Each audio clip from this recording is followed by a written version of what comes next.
Dear teacher trainee, what does the word learning bring to your mind?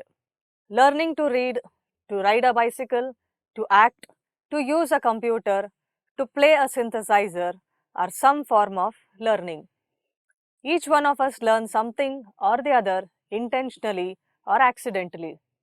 Learning situations are most natural and common in our life. Every moment you learn something or the other because of the varied experiences you have in life.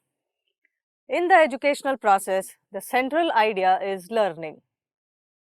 You are aware that a child learns right from the birth and goes on learning throughout the lifetime. Infants are quite helpless at birth, but slowly they learn to adapt themselves to the environment around them. For example, a child approaches a burning matchstick, the child burns his hand and withdraws. Another time, when it comes to a burning matchstick, it takes no time to withdraw away from the matchstick. The child learns to avoid not only the burning matchstick but also all burning things. When this happens, we say that the child has learned that if you touch a flame, you get burnt. In this way, the change in the behavior of an individual occurs through direct or indirect experiences. This change in behavior brought about by experience is called as learning. This is a very simple explanation of the term learning. Meaning and definition of learning. As teachers, our goal is to encourage learning in our classrooms.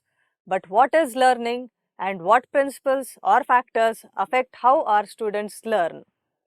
In this section, we provide you with the very basics of what learning is, how and when it occurs, and how to structure your lessons to maximize student learning. There are three components to the definition of learning. Learning is a process, not a product. Exam scores and term papers are measures of learning, but they are not the process of learning itself. Learning is a change in knowledge, beliefs, behaviors, or attitudes. This change requires time, particularly when one is dealing with changes to core beliefs, behaviors, and attitudes.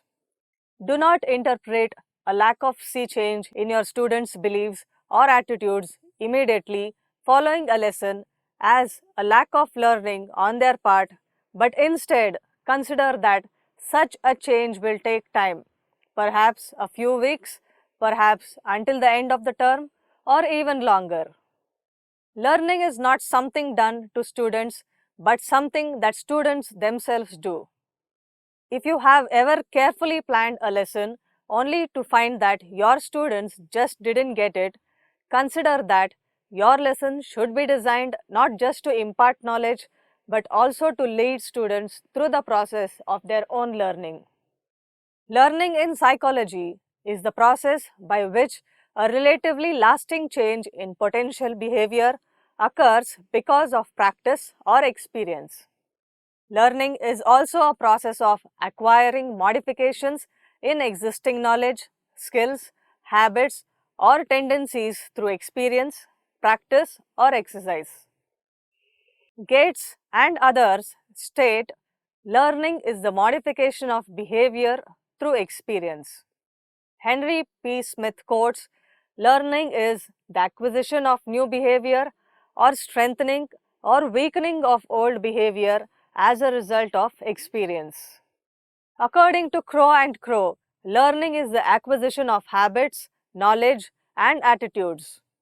It involves new ways of doing things and it operates in an individual's attempt to overcome obstacles or to adjust to new situations. Skinner says, learning is the process of progressive behavior adaptation. According to Munn, to learn is to modify behavior and experience. M.L. Bidge says, learning may be considered as change in insights, behavior, perception, motivation, or a combination of these. The above definitions emphasizes four attributes of learning. First, as process. The first is that learning is a permanent change in behavior. It does not include change due to illness, fatigue, maturation, and use of intoxicant. The learning is not directly observable but manifests in the activities of the individual. Learning depends on practice and experience.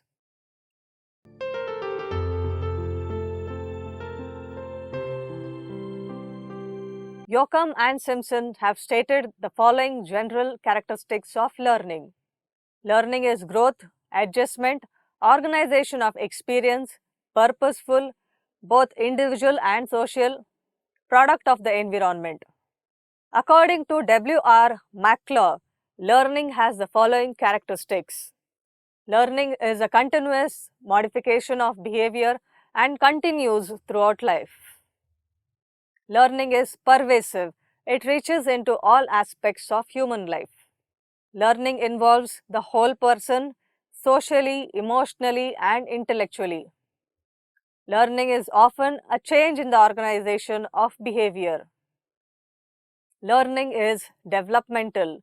Time is one of its dimensions. Learning is responsive to incentives. In most cases, positive incentives such as rewards are more effective than negative incentives such as punishments. Learning is always concerned with goals. These goals can be expressed in terms of observable behavior. Interest and learning are positively related. Individuals learn best those things which they are interested in learning. Most boys find learning to play football easier than learning to add fractions. Learning depends on maturation and motivation.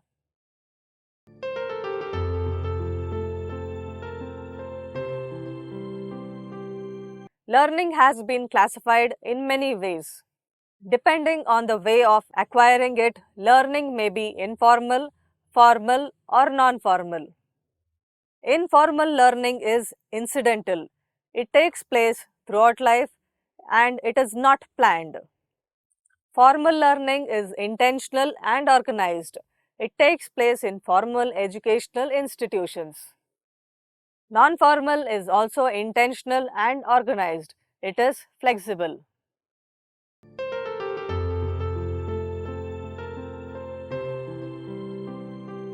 Learning is called either individual or group learning depending upon the number of individuals involved in the learning process. Another classification involves the types of activity involved. Motor learning. When learning involves primarily the use of muscles, it is called as motor learning. For example, learning to walk or to operate a typewriter. Discrimination learning. Learning which involves the act of discrimination is called discrimination learning. For example, infant discriminates between mother and aunt, milk and water. Verbal learning. When learning involves the use of words, it is called as verbal learning. Concept learning. When learning involves the formation of concept, it is called as concept learning. Sensory learning. When learning is concerned with perception and sense, it is sensory learning.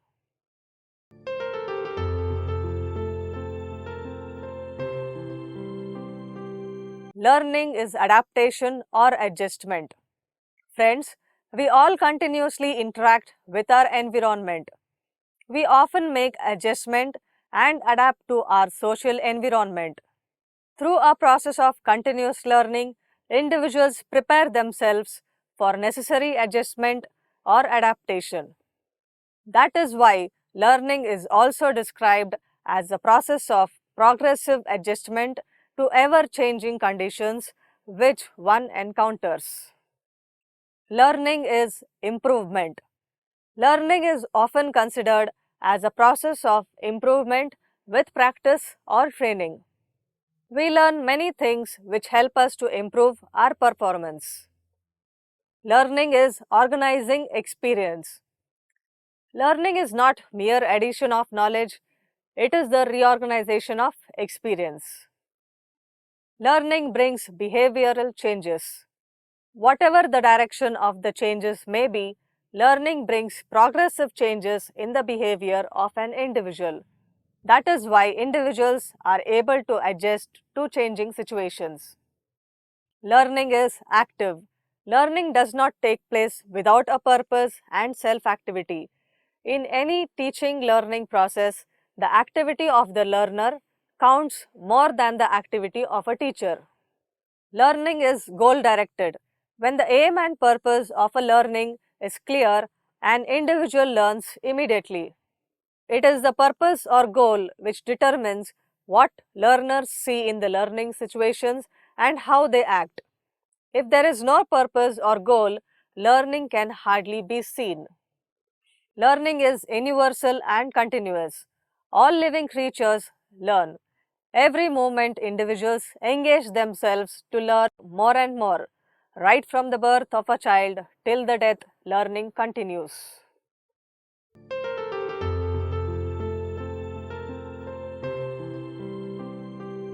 Learning is a process. It is carried out through steps.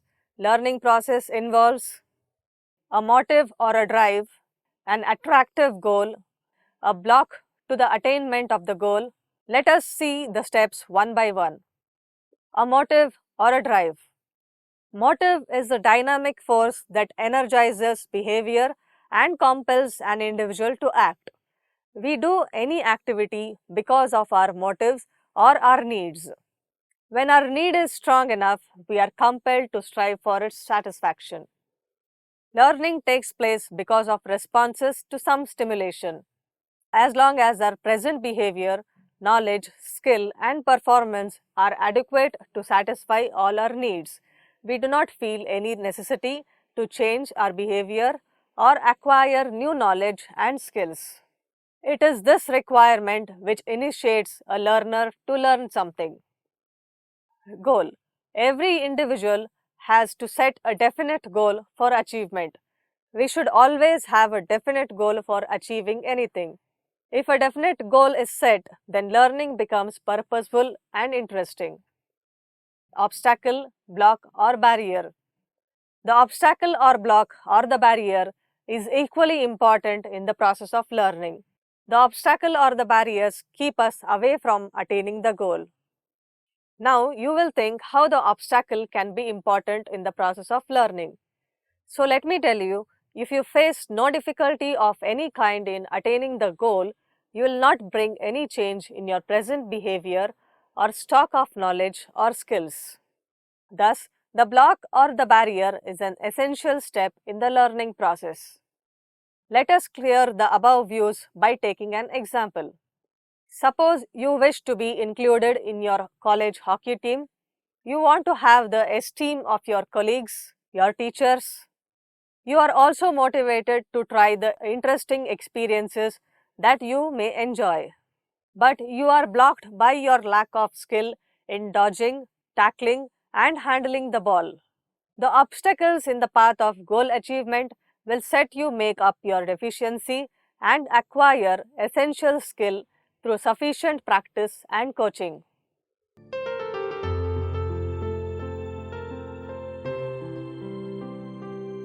Learning curve is a graphic representation of how learning takes place in a particular situation. In all types of learning situations, the course of learning can be depicted and described graphically by drawing learning curves against x and y axis. The above figure shows a typical learning curve of many types of learning. The curve consists of a number of irregularities as the progress is not constant.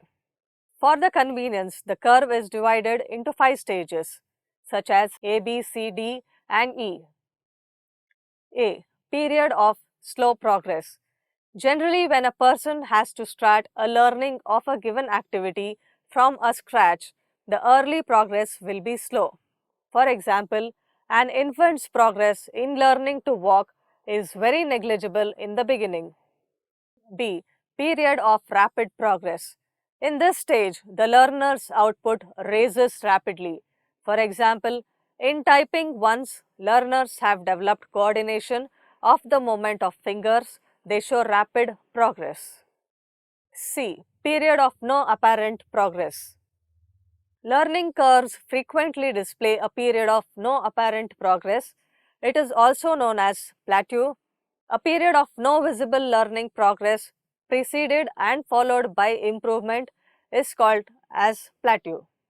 For example, in typing, a person may, after having made rather consistent progress for some time, reach a point where perhaps for weeks no further progress is made.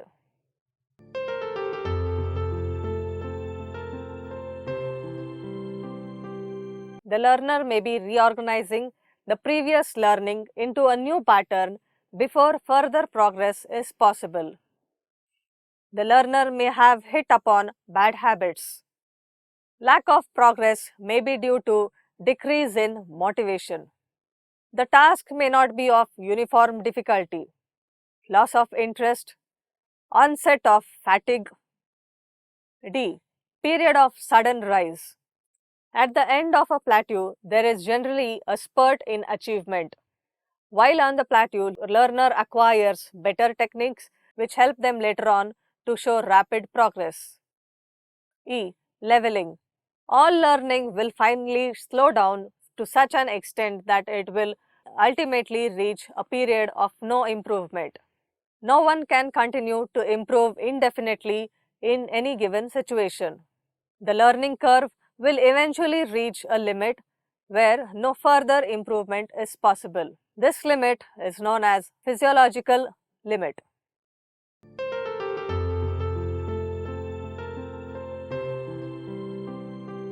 Slow initial progress, spurt-like learning after some time, declination in the rate of learning, plateaus of learning, sudden increase in learning, gradual leveling at the end.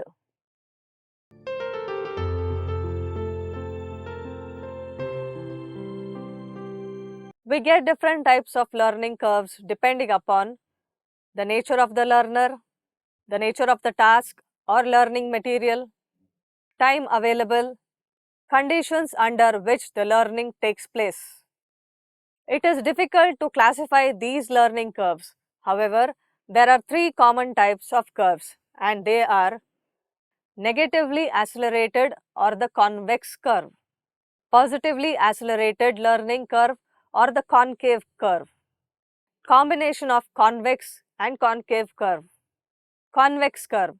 It depicts rapid initial improvement in learning that slows down with time.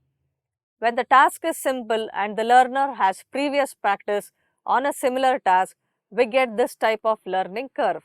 Concave curve. There is slow initial improvement and learning increases with time. When the task is difficult, we get such a type of learning curve. Combination of convex, concave curve. It looks like the capital letter S. The curve takes concave or convex shape in the beginning depending upon the nature of the task. In actual practical situations, such smooth curves are rarely found.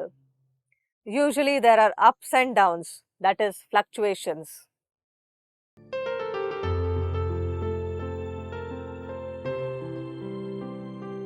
In acquiring the basic skills in various subjects, the learner at times appears to show no progress. At such moments, the teacher can diagnose the reasons for the lack of progress. Students' progress may be arrested because the work is too complex for them. The teacher can observe the students' work and detect the part that gives them trouble. The teacher should see if the students have developed any faulty study habits which can impede their progress. The plateau may be due to the lack of motivation. The teacher should provide encouragement in order to maintain motivation at a high level. The learning curves give a graphic evidence of one's progress, which is an effective motivational device for the learner. Occurrence of plateaus can be minimized by using superior teaching methods.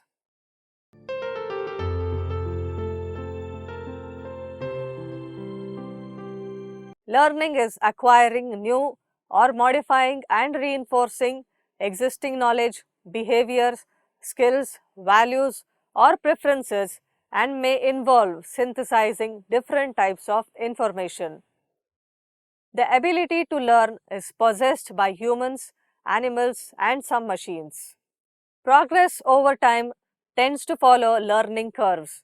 Learning is not compulsory, it is contextual. It does not happen all at once, but builds upon and is shaped by what we already know.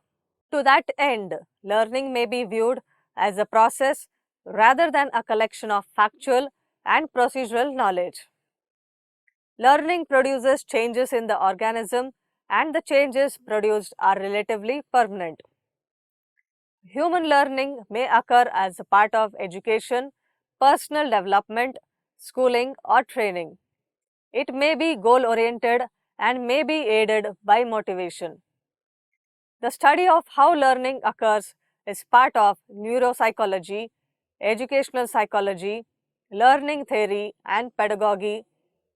Learning may occur as a result of habitation or classical conditioning seen in many animal species, or as a result of more complex activities such as play seen only in relatively intelligent animals. Learning may occur consciously or without conscious awareness. Learning that an aversive event cannot be avoided nor escaped is called learned helplessness. There is evidence for human behavioral learning prenatally, in which habituation has been observed as early as 32 weeks into gestation, indicating that the central nervous system is sufficiently developed and primed for learning and memory to occur very early on in development. Play has been described by several theorists as the first form of learning. Children experiment with the world, learn the rules, and learn to interact through play. Lev Vygotsky agrees that play is pivotal for children's development since they make meaning of their environment through play. 85% of brain development occurs during the first 5 years of a child's life. The context of conversation based on moral reasoning offers some proper observations on the responsibilities of parents.